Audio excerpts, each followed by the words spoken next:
I think we're 2 or 3 weeks. Not 3 weeks. If it is, we'll leave. They don't have to make a deal with me. When we feel that they are, for a long period of time, put into the Stone Ages, and they won't be able to come up with a nuclear weapon, then we'll leave. Whether we have a deal or not, it's irrelevant. Now, it's possible that we'll have a deal because they want to make a deal. They want to make a deal more than I want to make a deal. But in a fairly short period of time, we'll be finished. So President Trump says an end to the Iran conflict is in sight and the U.S. won't need a deal with Tehran to leave the country. That's sending markets higher and oil lower now for a second straight day.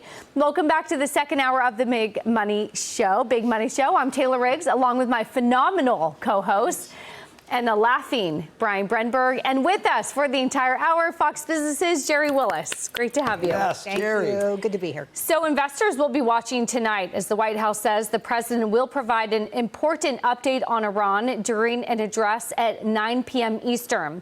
Trump writing on Truth Social this morning saying, quote, Iran's new regime president is much less radicalized and has asked for a ceasefire. We'll consider it when the Hormuz Strait is open. But until then, we are blasting Iran into oblivion. And really, that's the question. What is the future of the strait? Well, the administration says that will be up to the countries using it. The United States gets very little energy through the Straits of Hormuz. Our allies ship out a lot of oil through there. If, in fact, Iran decides to set up a toll, if, in fact, Iran decides that they're going to illegally control the Straits of Hormuz or decide they're going to try to do that, look, I imagine that'll be the president's call whether he wants to help. But this is a problem for the world. It's countries around the world should be stepping up and dealing with that and saying that's intolerable. And that's what we've encouraged them to do. So, Jerry, last hour we kind of talked about this, and I think half of us kind of thought, well, yeah, where is Europe? Where are these people who are actually more dependent on it in terms of Brent and some shipping, even though we very much still are dependent on it as well? Where are they? What are your thoughts? Well, I agree with that. I do think this is a world problem that needs to be solved by the world. Everybody needs to climb on board. And as an investor, because that's what who we're talking to out there, right? The investors in the world, you have to start considering what happens if what the president is doing works. You know, sometimes I am not the best journalist in the world because I tend to be a little upbeat, a little positive, right? And that's where I am right now. I think things could go well. So what is the new world order that emerges here? That's what you need to think about as an investor. Who leads? Who steps behind? I think Europe steps behind. What do they have? They have an obsession with carbon reduction. They have a large EU framework governing what they do. None of that is helpful in the new world order. We want productive nations, nations that know how to perform, to make money, who have a viable economy. I think there are good things that may come out of this. And as an investor, you know, I can make those bets. So temper some of that enthusiasm, Dagan, with what you were thinking about in terms of how much we still are dependent on the strait. I think my favorite line was it Ursula von der Leyen or someone from the Europe who on Saturday, February 28th, when we started it, she put out an X post that said, oh, we're going to reconvene on Monday because Europe's closed on weekends. So we'll convene on Monday and figure out how to respond to this. So you sort of have like that slowness of Europe, but of course the urgency of the Strait of Hormuz and getting it open. I'll note that India imported its first Iranian oil in the last 24 hours in 7 years. So because the sanctions on Iranian oil, on crude that's on the sea, it's allowed to be unloaded, offloaded into refineries there. And I think that that might give a window into how this is resolved from a commodity standpoint in the Strait of Hormuz, that it might just be cheaper to bribe Iran to let ships go through. If you're any shipper, if you're any country, that you let Iran, to Marco Rubio's point, you let Iran charge tolls and skim money a little bit off of every ship that travels through, and then you lift all sanctions.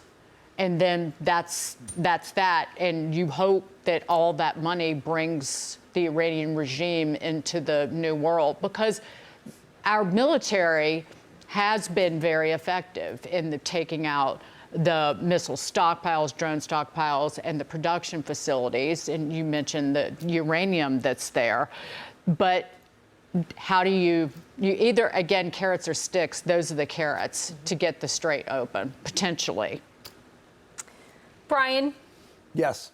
Come to the rescue here. What do you see? What am I rescuing? Well, because I'm trying to figure out if we want to end this quickly, we can leave. But you can't leave before the strait's open.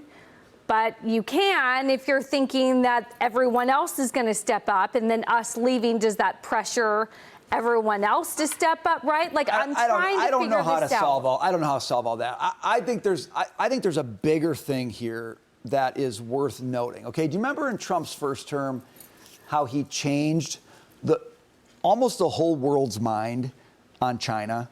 Like, before Trump, China was kind of like in the good guy camp. Don't worry, they're coming along. Democracy just around the corner. And Trump said, that's not true. That is absolutely not true, and we need to change our posture. And now that's just conventional wisdom, okay? And I think Trump is changing the world again in the Middle East. Now, I grant you, Jackie, I agree. Bahrain, UAE, they don't have much in terms of military, okay? But if you would have told anybody in America, you pick how many decades ago, okay, or just recently, that when we went and bombed the heck out of Iran, key Gulf states would be on our side and be going to the UN to say we want the U.S. to do more of this and we'd like to join, you would have said, Brian, you're crazy, okay? Right. That is a complete and utter change in geopolitics. So I don't know how the short-term stuff, who's going to watch the strait, is there going to be a toll, whatever. And I think there's a ton of public posturing and negotiating. That's what Trump does. That's what he has his lieutenants do. I have no insight into that. But I can see the tectonic plates of geopolitics shifting here in a way that is advantageous to the U.S. And however this gets resolved in the short term, if that holds, it changes the world in a positive way. And if that happens, I say it was worth it. I agree with you. And, you know, we're sort of getting some pushback on X about how we talked about or categorized the war in the first hour. I agree with you 100% that the goals and objectives are worth fighting for. I can understand if this goes over the initial 4 to 6 weeks that the president promised. We started something, we've got to finish it. But we also are talking about it in terms of, because this is a business channel and this is a money show, the markets. We're talking about oil, we're talking about bonds, and how the longer duration, or even the duration that we've been through so far, has put us through a tremendous amount of volatility. And that kind of is where I think people are losing the big picture, that, I want more than anything to see a new regime in Iran and have everybody be free. But if you're going to ask me when gas prices are coming down, I can't forecast that for you, not knowing exactly how long this is going to take or what next steps are going to be. So I'm hoping the president addresses that. But even when this is over, it is going to take some time for this market and oil prices to rebound. That was a point that I was making. And to the one viewer who, or there are a few of them who referred to me as a stuttering, anti-American, unpatriotic woman who needs to get laid. Jackie's laughing. I am my mother's daughter, and my parents ran that tiny little small business. It was a wholesale grocery store. They had maybe 15 employees. And she would say over and over again, and I have her on tape, I'm going to clip it and put it on the internet, high gas prices, particularly gas prices that soar unexpectedly, kill a small business. And so if people are upset about that and just want some answers, or at least want some acknowledgement of what is going on, then they have every right to demand that from our commander-in-chief. Jackie, I think you were right yesterday when you said and I don't want to dismiss how people feel, but the price per gallon, it did go up $1 in a month. That is the unexpected. That's the rate of change. That's shocking. But if you're right back to where we were in 2022 when Russia invaded Ukraine, and at that time, the administration said, well, this is the price you pay because Russia's invading Ukraine and because we are going to make high gas prices because solar power is the way to go.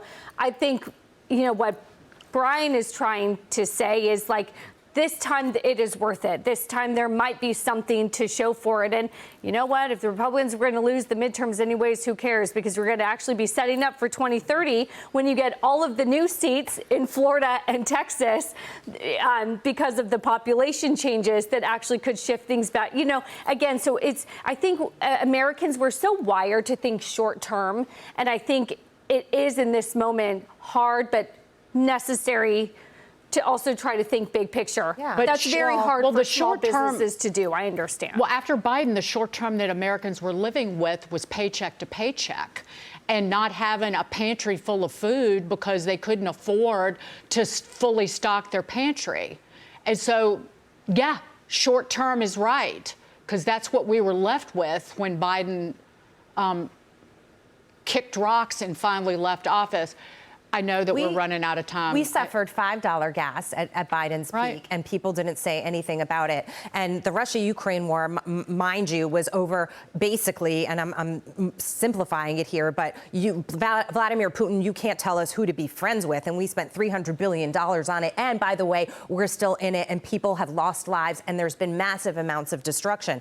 This war is about nuclear weapons that could potentially reach the United States and anywhere else on the globe with a regime that is crazy enough to actually execute its plans to kill America, because it says death to America every other day. The only point I bring up, Dagan, about the gas prices is that we've got midterms coming up, and you've got these Democrats coming out. They're hammering home that message because that's the only thing that they have right now. And I'm saying in this, not gaggle, because someone called me out on that, but in this very important address to the American people tonight, the president needs to message on these issues. And short run, mid-April, April 15th, that 400 million barrel strategic petroleum release, that runs out. Yeah. So you're already hearing the International Energy Agency talking about, do we need to release even more oil? So there are a lot of short-term Taylor, concerns. can I tell you what I like before we go? I love a president who says, all my short-term political interests be damned. I see a big, long thing, and I want to do it. I want to get this done. I want to get this project done. And I say, gosh, you never see that. That never happens. That somebody says, I want to reinvent the world, and it'll cost me in the short term, and in the long term, it'll be great. Will it work out? I don't know. It's costing the American people, and he should have spoken to them before now.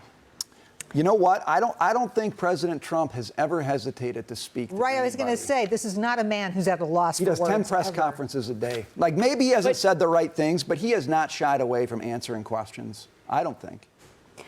We've got to go. We're over time. Who sat here, though, and said, Steve Forbes, he said it repeatedly, he needed to get in front of the American people At his and desk, speak to in them the Oval. at his desk. He did say that. That's what I'm talking Okay, about. at his desk.